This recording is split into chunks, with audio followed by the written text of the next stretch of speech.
ancient Greek philosophy. Right? Okay. And the ancient Greeks also adopted some of their ideas from the Egyptians. Okay, so look. This is basically the wisdom of man. This is what psychology teaches. This is what the universities teach. This is also what many churches teach. There's only one problem with this. You know what the problem is? It's a lie. It's not true. It really ain't true. And I'll tell you why it's not true. Because this whole idea is founded upon condemnation. Condemnation simply means God doesn't love you, so now you have to look after yourself. Or God is unwillingly to do something for you, or God is distant, separated from you. So you're disconnected from your life source, which is who is God. So now you have to search, so now you have to achieve your way back to God. Now you have to become a God unto yourself to secure your well-being, your security, and to overcome death. You see? That's what all mysticism is all about. Okay? So it's self-righteousness. The thing, however, is that though to Adam's fall, human beings were born in sin, born in separation, we are born dying, and we are born, and if nobody intervenes, we'll become reprobates and will be in a permanent state of satanic rage for all eternity. You see? But the separation is an effect upon us, not upon God, because He's eternal. So without beginning and without any end. And that means He cannot change, He's immutable. So the offense of Adam and the offense of all human beings that followed, that came out of Adam, does not impact nor change who God is. So what we do cannot separate God from us. You see? What we do is we separate ourselves from God, and the separation exists here. When we walk in condemnation, we are declaring ourselves independent from God, and we blame it on God. And that's what this is all about. That's what religion is all about. That's what mysticism is all about. That's what sin and unrighteousness are all about. All evil simply is not trusting the Most High. So, what did God do? He became a human being. He manifested Himself in the flesh. He was born as a human being. He walked among us. And the sin and curse of mankind, He took it on Himself. He became the curse, and He dealt with it once and for all. His blood is shed at Calvary, washes away all sins and iniquities of mankind from the universe, once and for all. So basically, Christ dealt with the enmity between us and God. The enmity that was among us, He did, and that we had, He dealt with it. It's gone. There never was a real separation between God and man, because this whole universe is held together in the being of Christ. So the whole universe is held together in the being of Christ, so that implies that you can never truly be separated from Christ.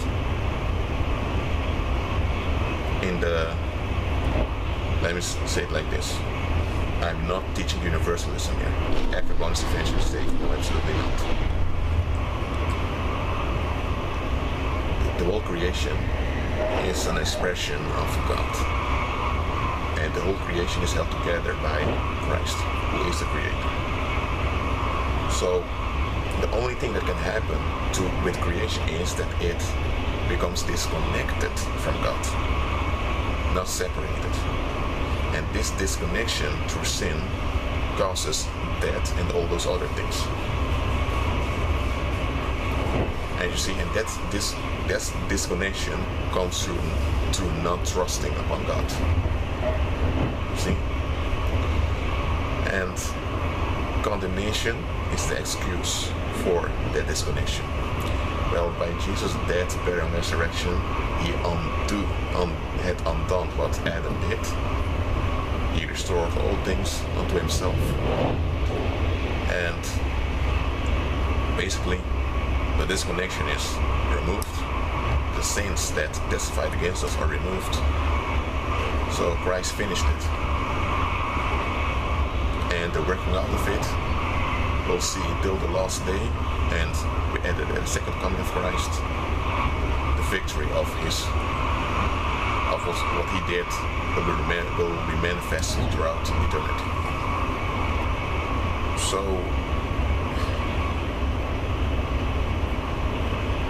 when you become born again, you're basically becoming connected again to God himself. Okay? And that is a one-time process. Once you're saved, you're forever saved. Okay? But now your mind, your soul needs to be reprogrammed to walk according to your salvation. And that's the process of sanctification and deliverance. You see? After you become saved, you don't try to get in good favor with God, don't achieve God's favor or achieve God's approval. You don't. Because that whole idea is based upon the lie of condemnation, that God is separated from you. But that's not true. And by saving you, Christ also is saving you from the lie. But now our soul needs to be reprogrammed to not operate in the lie anymore. And you'll notice that that's the whole issue. Because human beings are walking in darkness, darkness is simply ignorance and unbelief. Because they walk into a separation that doesn't exist, that's why they also treat others with separation. That's why you have all those divisions in human communities. That's why you have a division between rich and poor. That's why you have an us versus them mentality. Unity by exclusion. All of that are the result of treating from the tree of knowledge of good and evil. See, I eat from the tree of life, which is Christ. That's why he manifests. His life is manifested in me. You see, people that are unsaved, you see, they only have patterns and cycles, which you call laws, by which they operate. And that's what they're holding on to. Nee, goedemiddag dames en heren. Over enkele ogenblikken komen wij binnen op station Tilburg. Tilburg kunt u opstappen voor de richting Sertogenbos-Os. Uw intercity aftrekt was voor 1 om 16:24. Dus dit hetzelfde spoor waar we op binnen gaan komen. Reisjes voor de richting Bokstel, Best. Uw sprinters aftrekt was spoor 1 om 16:28. Beëindigt uw reis bijna en vergeet dan niet uit te checken. Deze intercity zal doorrijden richting Eindhoven, Helmond, Deurne, of Zevenum, Bleringen met eindpunt Venlo. Okay. Dames en heren, station Tilburg. You see, and because of that they don't have real life, they have stagnation. You see what unbelievers do?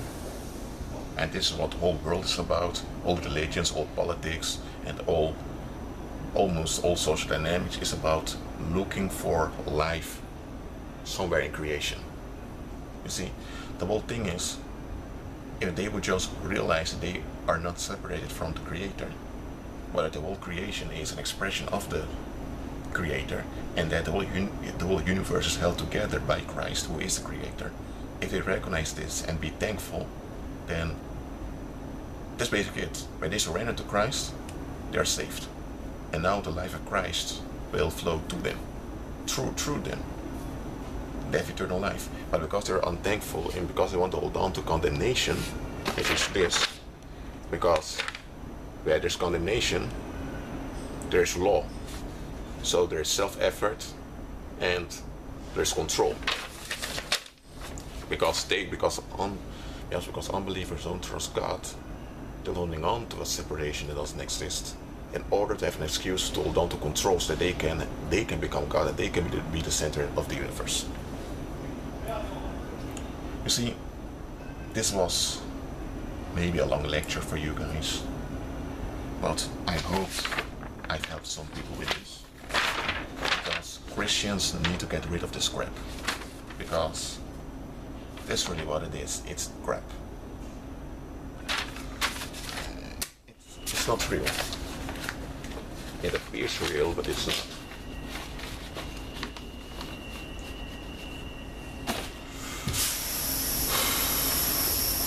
Just think about it. Think about it, folks. The whole idea of personal space, privacy, and separation is to have control. Control upon consequences in reality. So you want to have power over others, you want to have control over others. So that's why you claim a certain area as your own. But hold on a minute. The Most High is the owner and creator of the universe, so he owns everything, you own nothing. That means that all space everywhere belongs to God. So you don't have any entitlement to control. And that's what private ownership, property is all about. It's about having the right to control, to exclude. But wait a minute. When you put God in the picture, and he is not separated from us, from the physical realm, and the whole universe is held together by him, by Christ, then all of that minus that ego, it has no root, it has no foundation in reality because it's founded upon a lie.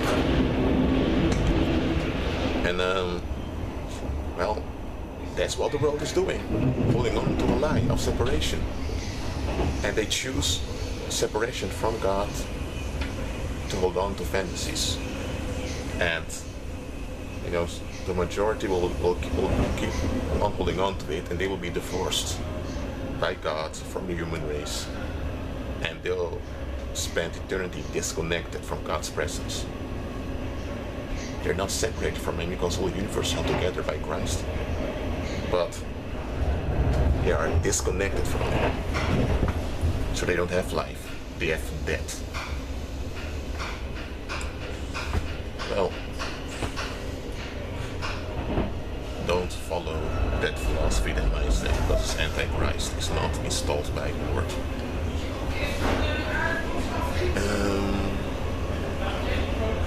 Hold on, I'm going to check my tablets. Yeah. Hold on. Let's see. 55%. I'm going to leave it for a while.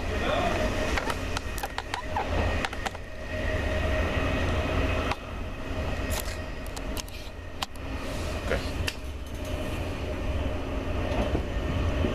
Well, you guys, I've spoken about duality and how it impacts our daily lives and how that it's a lie from the serpent, from Satan.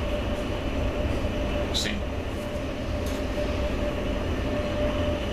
Are there any areas in your life where you walk in separation? You need to repent. I'm talking to those that are saved now. If you're an unbeliever, you need to get saved.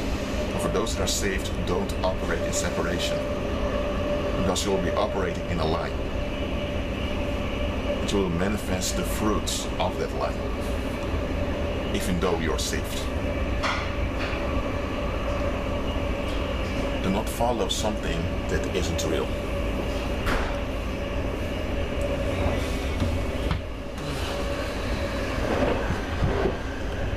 And I'm not finished with this, okay? This whole thing of condemnation it goes much deeper than you think. It's not just about daily lives and everything. Oh, let's go further. Let's look around, okay? These are farms, right? There are peasants living around here. And let's say you have farms. You have a land mass, a soil, and you have human beings building houses on that soil, and they mark a piece of that soil, and on a piece of soil they go farming, so that becomes their farm. And let's say you have a group of those farms, a group of families that do this. Now you have a community, a small community. Let's say you have a community that builds a wall and buildings and whole system over there. Now you have what you call a village or a city. Okay, and let's say you have about 200 villages and cities in an area with a lot of farms around. That area is what they call a country.